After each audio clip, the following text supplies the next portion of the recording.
A Pocket Full of Kisses by Audrey Penn. Illustrated by Barbara Leonard Gibson.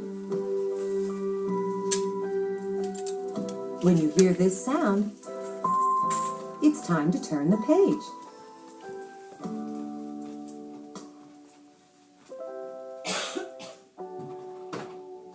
Chester Raccoon sat in the hollow of a tree stump and pouted. Please, can we give him back? He asked his mother. I'll be really, really good if we can give him back.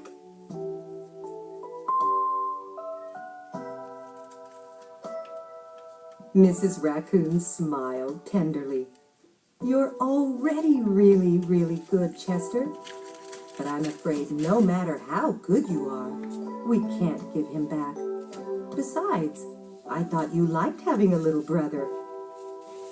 I did like it at first, admitted Chester. But now he plays with my toys and swings on my swings and reads my books.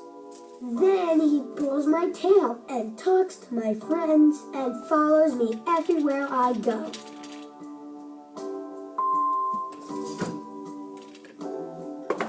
Mrs. Raccoon lifted Chester onto her lap and smoothed out his worried, furry forehead. That's what little brothers do, she explained in a very motherly tone. It's no different than sharing the woods or sharing the stream or sharing the food we find. Ronnie wants to be just like you.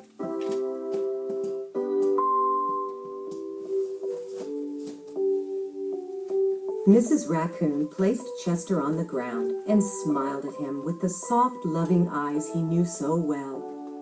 I think someone needs a kissing hand, she said, in a voice that was warm and inviting. She took Chester's hand in her own and spread open his tiny fingers into a fan. Leaning over, she kissed him right in the middle of his palm. Chester felt the warmth of that kiss rush from his hand, up his arm, and into his heart. And when he pressed his hand to his cheek, he could hear his mother's words in his head. Mommy loves you, they said. Mommy loves you. Chester grinned so wide, the tips of his silky black mask crinkled upward. Even his cheeks flushed to a primrose pink. He was the happiest raccoon in the forest.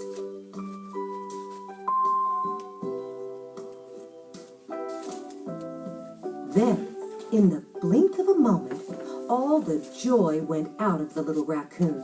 His pink cheeks paled, and a stream of tiny hot tears fell like spring rain down his sad little face. Even his silky black mask drooped as he watched his mother reach down, take Ronnie's hand in her own, open his tiny fingers into a fan, and kiss his brother right in the middle of his palm.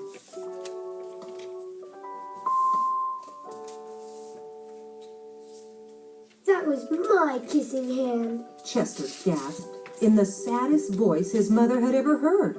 Why did you give Ronnie my kissing hand? Don't you love me anymore?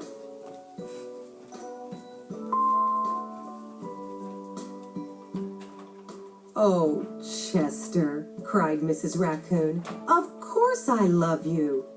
Then how come you gave the baby my kissing hand? Asked Chester.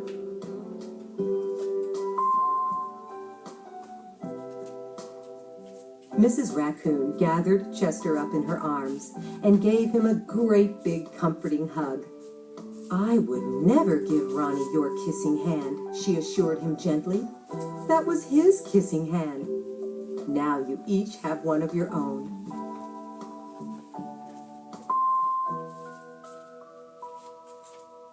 Chester wiped away his tears and settled in his mother's lap. If you give both of us kissing hands, won't you run out?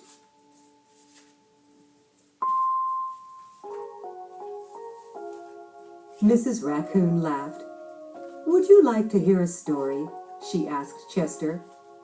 About kisses? About stars, said Mrs. Raccoon.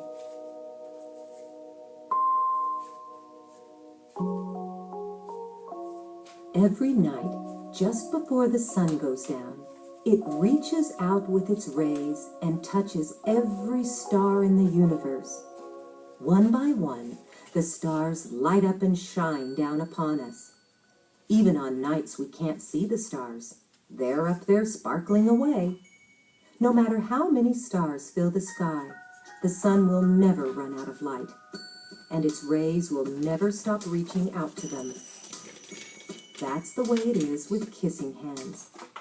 When somebody loves you, their kisses are like the sun's rays, always there and always shining. No matter how many kissing hands I give you and Ronnie, I will never, ever run out.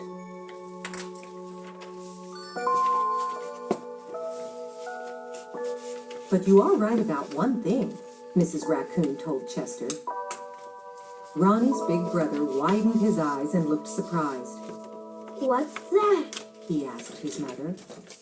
You are the big brother, and that deserves something extra special.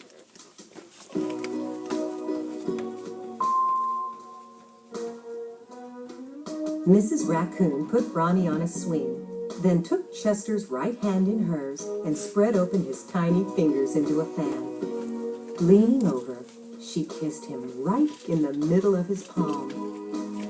That kiss is for your pocket, she told him.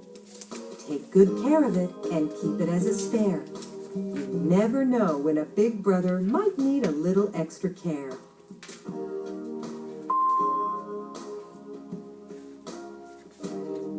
Chester hugged his mother and romped away. I love you too, he seemed to say.